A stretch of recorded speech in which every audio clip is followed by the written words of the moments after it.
How long will it be, Lord?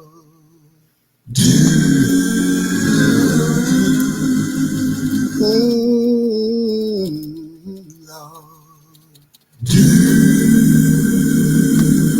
How long will it be before the Lord calls me? That's why I'm gonna sing just a little while. Yes, I am. Father, have a chance to sing. No, I may not know there's a chance. Have a chance to sing anymore.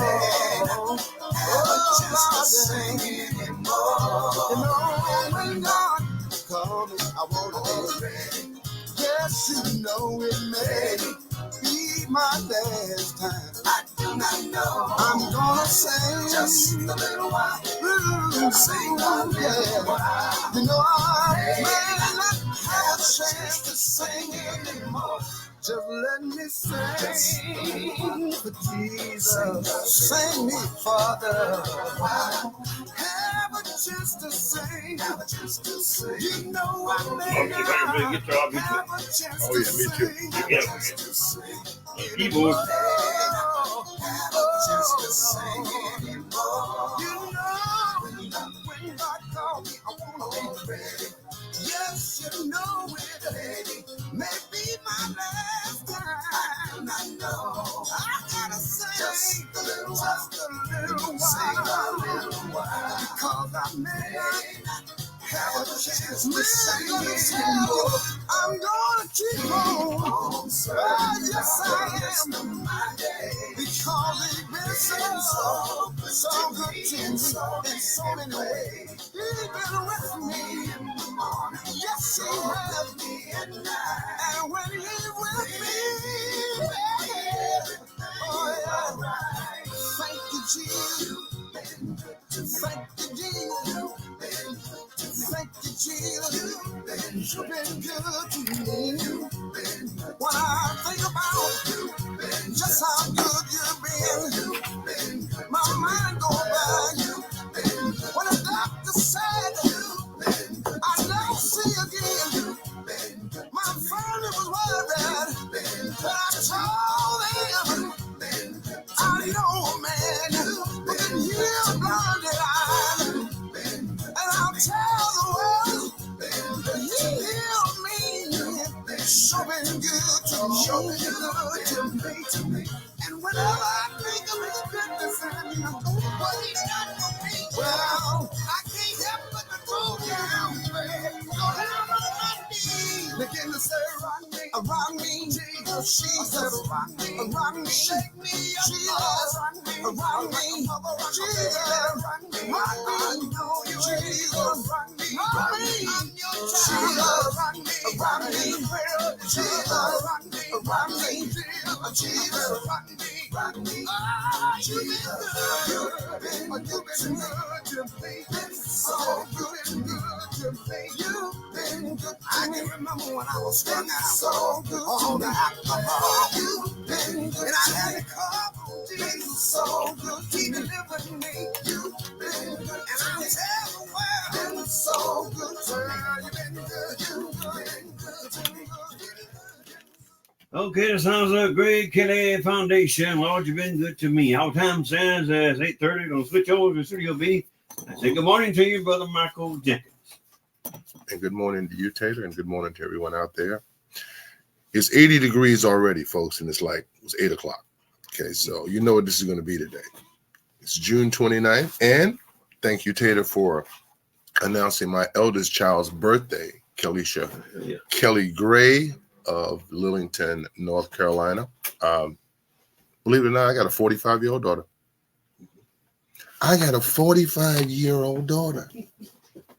That means I'm really, really, really getting down the road now. But she's a wonderful kid. She was born on a hot summer's day in New York City back in 1979. Never forget that day. Yep, that little Joy came to the world, and now she's giving me 3 grandkids on top of that. I mean, you couldn't know that then, could you? That you were going to be the grandfather of 3 children from this little tiny girl that was born that day. And I'm blessed and I'm grateful, to have her in my life and have all the kids in my life too. So congratulations, Kelly. Love you. And we'll talk to you later, even though we talked about 2 hours last night. So something that's been on my mind all week with Marion County and surrounding areas, and that's all this killing that's going on. Every week, somebody getting shot, somebody getting killed. Now, the most recent one I learned about was a young man who was home from the service on a vacation. I didn't know him. He played for Mullins some years ago. Came home on vacation. Somebody shot him, killed him. Okay? Here's what we're missing with the killing part. When you're killing someone, you're wiping out possible generations.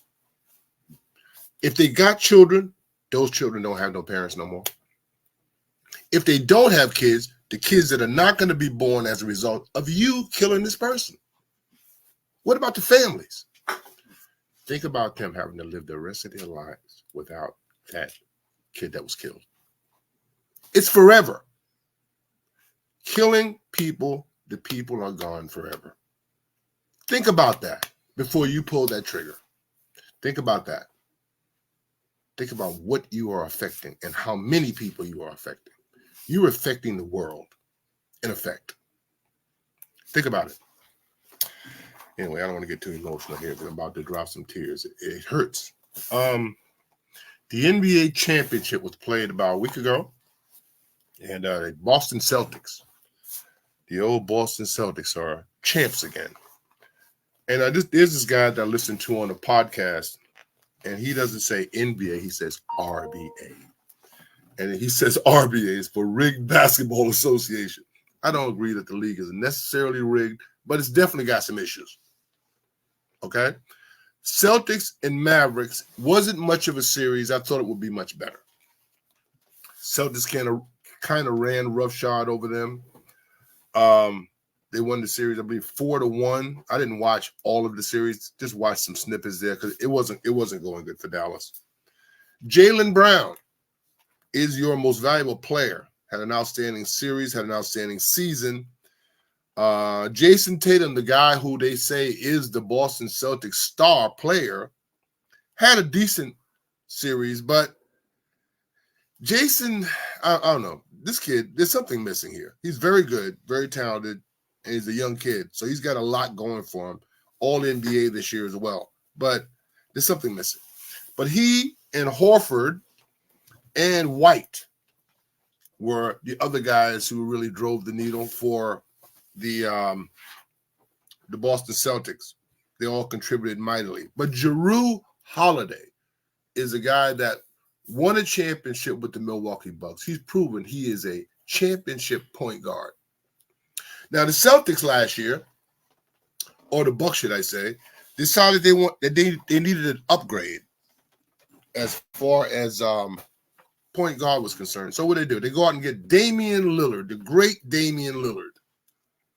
And they brought him there, and it didn't turn out very well for them, as they were eliminated from the playoffs, and they didn't really look good doing it. Of course, Giannis was hurt and all that.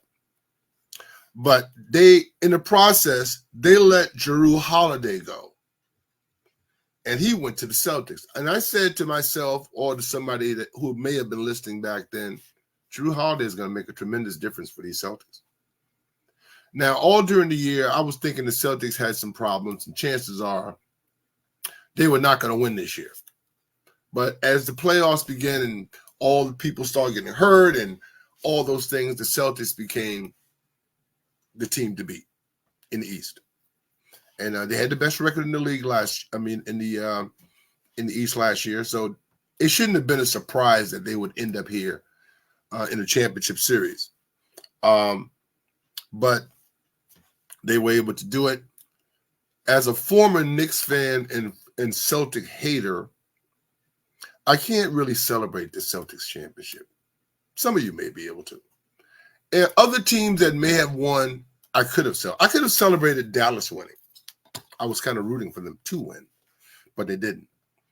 But it's hard for me to root for a Celtic team at any time because the hatred for the Celtics goes back a long way. It's lessened now over the years, but back in the day, man, Celtics were a bad word in my neighborhood. You hated them, as you hated the Red Sox. I'm trying to think of which team do I hate more right now, and I say hate, I mean in the sports sense. Which one do I dislike more right now? I still got hate for the Celtics, but the Boston Red Sox and those Boston Red Sox fans, they're still at the top of the list. Anyway, Dallas, what was their problem? Dallas looked really small in this series and really weak against the Celtics. Their star players, Luka Doncic, great player, great scorer, kind of got exposed a little bit in this series because of defense. Kyrie Irving, who's supposed to be the linchpin for all the offensive flow for them, didn't get it done. So with those two guys struggling, with a young team, young bigs, those guys, they came up real short and real small. So Dallas goes down. I mean, they got to the finals, and that was huge in itself. But they didn't look very good in the finals at all. They didn't look like a team who was ready to win a championship. They didn't look like a team who was going to seize the moment. They didn't seize it. And Boston got them. And the Celtics have won their 18th NBA championship. That's the most in basketball. I think they may be tied now with the Lakers, if I'm not mistaken. But when you think about the NBA, and you think about all the teams that have won NBA championships, and then you think about all the teams that haven't won, way more than have won. I think if you discounted maybe 10 teams, they would account for all the NBA championships, or most of them, in the last 30 to 40 years. Maybe a little bit more than 10, but not much more. You got the Celtics, you got the Lakers, you got the Warriors. Those are the big winners, the Bulls. And then you got the Spurs. That's 5. You throw in a few others. And before you know it, you're to 10. And there's 30 teams in the league. So there's plenty of teams that have won nothing in this league. Now, looking at my situation, being a New York guy, a former Knicks fan, and I definitely dropped them from my fan list over the last several years. What happened with me and the Knicks was this. I was kind of lukewarm on them for years, but what pushed me out the door was how they handled Raymond Felton when he was on the Knicks. I didn't like it. I didn't like the fact that Melo was conspiring to get Raymond out the door, and eventually he did. My love for Melo went down after that too. But I declared at that moment I wasn't going to root for the Knicks anymore. Not that I owe the Knicks anything, because the last championship that I celebrated with the Knicks was 1973. You do the math. That's how long I've been pulling for a hapless, well, not hapless, because they've had moments where they were good. But see, I never loved all the Knicks teams. I loved the team from the 60s, late 60s, through the 69 championship and the 73 championship. Those are the teams, the Knicks teams that I really, really love. Those teams include Walt Frazier, Earl Monroe, Willis Reed, Dave DeBusschere, Bill Bradley. That was my team.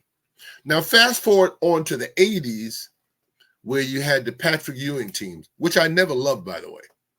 I've never been a big fan of that team. But I still liked them. And then we moved on to the Raymond Felton years there. And I was all in with the Knicks again. Loved them. But when they got rid of Raymond, I was out. So Lakers and Celtics, they're the big winners in the NBA championship pool or list. But something else happened this week. The NBA draft happened this week. And no one knew. No one expected a lot from this draft. And as it turns out, we didn't get a lot. The talent level wasn't a lot of it. Wasn't a lot of known players. The European thing kicked in, and you get a bunch more players from over there. But I guess the story of the draft is Brony James. Brony James, a guy who has not torn the world up as far as his play is concerned while he was at University of Southern Cal last year. Coming in at about 4 points a game. Now, you may ask yourself, what is a guy averaging 4 points a game doing in the NBA draft? Isn't this the draft of the best players in the world? Yeah, that's what I thought. But so Brony James did not get drafted in the first round. But like, who would have expected him to get drafted in the first round? Got to the second round. At the end of the first round, the Lakers picked him. So now he's officially on the team with his dad. Apparently, this is some I ain't gonna say sick fantasy, but some fantasy that King James has, where he want to play with his son in the NBA. Now, I'm not saying that that's a terrible thing. I'm just asking why. I mean, fathers and sons play basketball in the driveway. That's about as much as you could want for. I played ball with my son in the driveway. Enjoyed it, loved it. Don't know if I want to be on the same team with him, but apparently LeBron James does. So now he's pretty much got his wish. The kid is the 55th pick in the draft. Been a lot of talk about him all week long. Most of it kind of like he ain't that good, and we don't know why he's in the pros, but I'm for giving anybody a chance, even though this chance that he's getting is one of those chances that only he could get. Okay? Not many other people can pull this off where they can say, hey, I want to play with my son. And the organization starts scrambling to make it happen. So we don't know how this is going to turn out. We don't know when he's going to get to play with his dad and how much he's going to get to play with his dad. I personally don't look forward to this. Okay. I think it's a little bit weird to me. But LeBron James is that way. So Brony James gets drafted, and now he is officially a part of the Laker organization. Not sure what's going to happen after that. Not sure if he's going to be in the G League or is he going to be actually playing on the Lakers team. And you already know this kid could be starting. You may be laughing right now, but that could happen. LeBron James is a powerful guy. He's moving the needle right now and doing exactly everything that he wants to do. And the Lakers are allowing him to do it.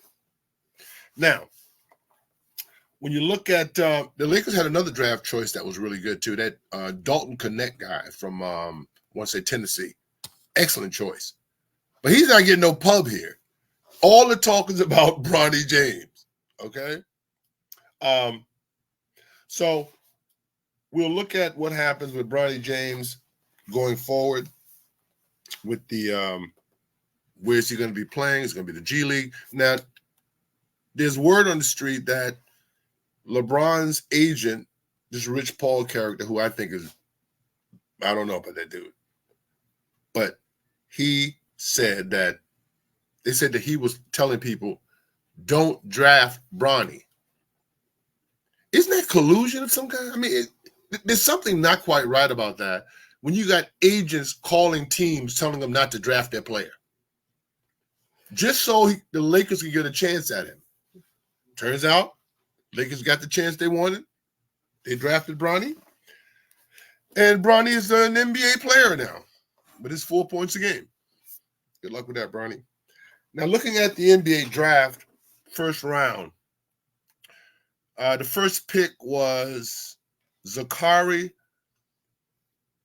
and I can't pronounce all these French dudes' names, but I'm just going to say Rissacher, or whatever.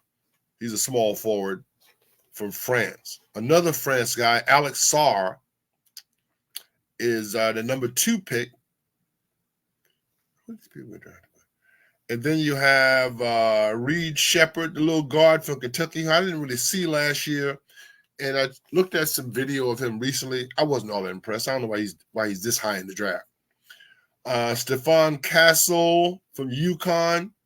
I think, was he a freshman this year or a sophomore? But this kid obviously had an impact. He went 4 in the draft. Ron Holland II. He came from the G League. Tijan Salouin from France, another French guy.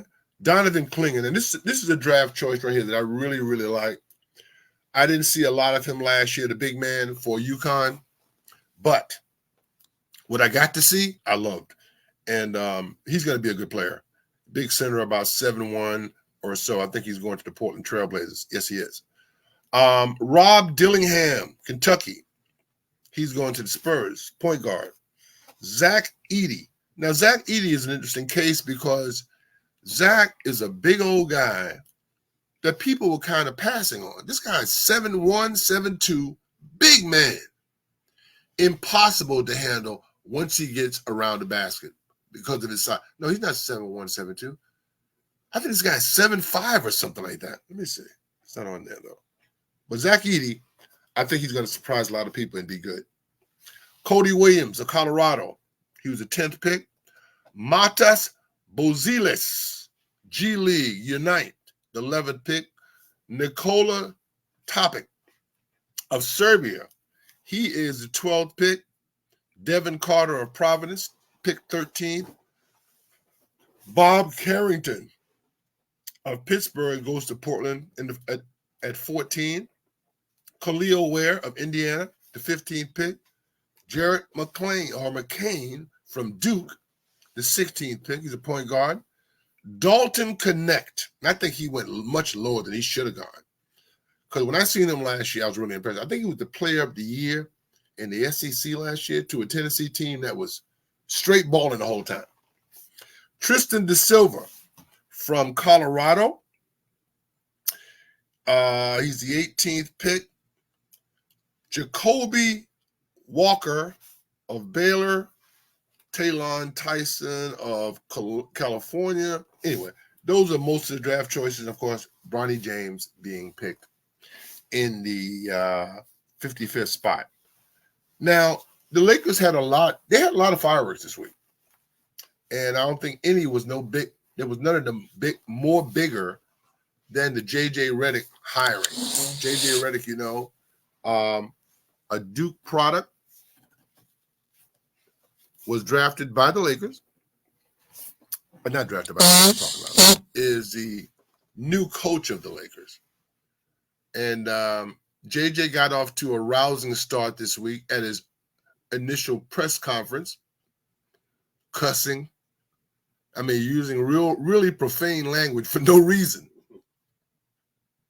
I mean, people cuss, but there are certain times where cuss, what are you doing? What's that got to do with the price of tea here? And it had nothing to do with price of tea. The thing is, this is the kind of start JJ has gotten off to with the media. It's not a good start because he was addressing a girl who had asked him a question, a reporter, and he responded with this expletive for no reason. Now, JJ also said some things on there that were really kind of ridiculous to me. I think he flat out told lies, basically. And everybody kind of knows it. Because they asked JJ the question, hey, JJ, how's LeBron, feeling about this hire? And this dude said he had never spoken with LeBron about getting hired as Laker coach one time. Who believes that? If you do believe that, I want to sell you the PD River Bridge for a good price. Because if you believe that, you'd believe this. Just stop. So he gets up there with this holier than thou attitude, smug attitude, smart type attitude, like he's a genius and like he's maybe really deserving of this job. I really don't think he is. He's got no coaching experience at all, at any level. But he did have an advantage. The advantage is that he and LeBron James started a podcast together several months ago. Was that an interview for the Lakers job? Apparently it was. So he and JJ chopping it up on their little podcast. Next thing you know, time for the late. He got the other coach fired, first of all. Okay, Darvin Ham. Got him fired, embarrassed him on national TV, showed him up, screaming at the guy. He did everything to get that guy out the door. And then Anthony Davis stepped in, added his part, which he made a statement in the post game about, man, it's like we don't even know what we're doing out there. Translation, the coach ain't telling us. Man, that guy was out the door. Darvin Ham. Now they bring JJ in. Now, is JJ going to be a real coach? Or is he going to be a LeBron James patsy? Which I think that's what it's going to be. Is he going to be able to tell LeBron, hey, LeBron, how about get back on defense every now and then? That ain't going to happen. LeBron to JJ. Hey, JJ, I want my son to start. Okay. I'm sure that JJ is open to any and all suggestions from the guy who got him hired. Okay. But I think the silence is deafening when it comes to the Laker roster. Because you haven't heard one word from any of the players on that roster they really have to be under duress right now a little bit, anticipating what's going to happen because there are more moves that are going to happen. And chances are it could involve them, and chances are it could involve them being gone. LeBron gets rid of players. In 2 years with Cleveland, he had 48 players. I mean, the roster's what, 15? So you basically had 3 rosters in 2 years. You remember back several years ago when he was in Cleveland, how they were doing poorly. Man, he practically had the whole team traded at the halfway point of the season. So I don't want it to sound like I'm not a LeBron James fan, but I'm not. And I'm really sick of his antics and the things that he's allowed to get away with. Yes, he's a great player. Yes, he's had a great career. I don't think I need to see him play with his son, though. How about you? I'm just talking. I mean, play with your son in the driveway. Come on. Whatever. Okay. So now, like I was saying, I was thinking about the Laker roster and what happens now. D'Lo has been much maligned. LeBron has, I'm sure that D'Lo is going to be gone. I don't know what other packages they're going to put together. But right now, this is a team that's not built for a championship. In fact, I don't know what the Lakers are doing. Certainly, it doesn't look like a team like in the past when they were all about winning. The Lakers were even if you weren't a Laker fan, you had to respect them and like them. Okay. And I always did. I always rooted for Lakers at times when they weren't playing against my team. But I don't see where the focus is now championships anymore. LeBron is going to sign a contract in a couple of days that's going to probably pay him, what, $60 million a year? Something like that. So you got a 40-year-old guy as your best player. You're paying him $60 million. What else you think you're going to be able to add to make this a championship team? Because he's not going to win, championships on his own. He doesn't have that anymore. I don't know that he ever did. But certainly, you've got to put a team together that's going to be competitive. Right now, the way I see the Lakers, I'm thinking the Lakers are 9th or 10th seed at best. I mean, see, you have this amazing dichotomy here. You've got real Laker fans and you got LeBron fans. And yeah, the Laker fans will accept LeBron to help them win championships, but has he done that? Some people say, well, yeah, they won the bubble championship back during COVID. I say that's not a championship. And the most I could give them for that, is a half a championship. And lately I've been leaning more towards 0.25% of a championship. It's not a championship, folks. You won that thing playing down in Atlanta in a building just y'all. Come on. It's not a championship. And then, of course, this year, they won the in-season tournament, whatever that is. I want that to go away. The in-season tournament needs to go away. The Lakers won that. But what did they really win? Nothing. But like I was saying about the different Laker fans, you got the Laker fans, you got the LeBron fans, and the two of them, sometimes they clash. I saw a question on one of the groups yesterday. Guy asked, should the Lakers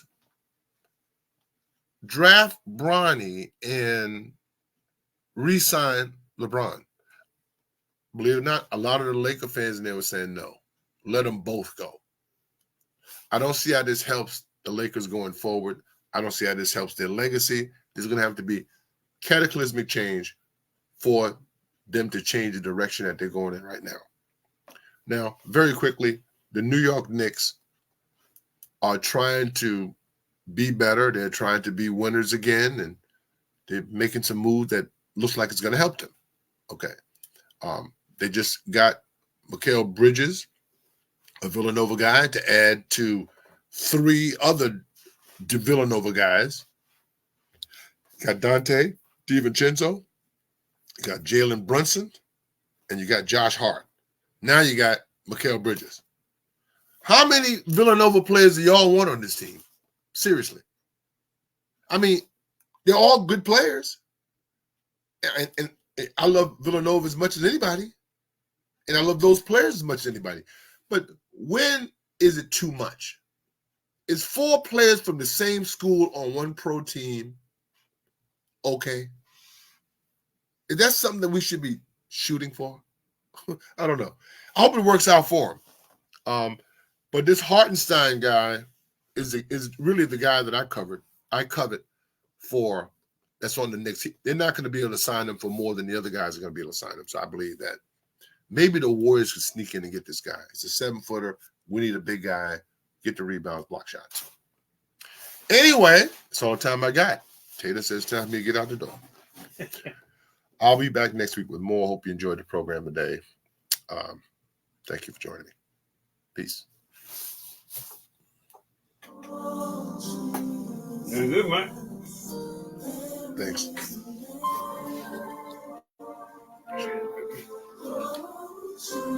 I go wash my next truck coming to work this morning. Come through the bro.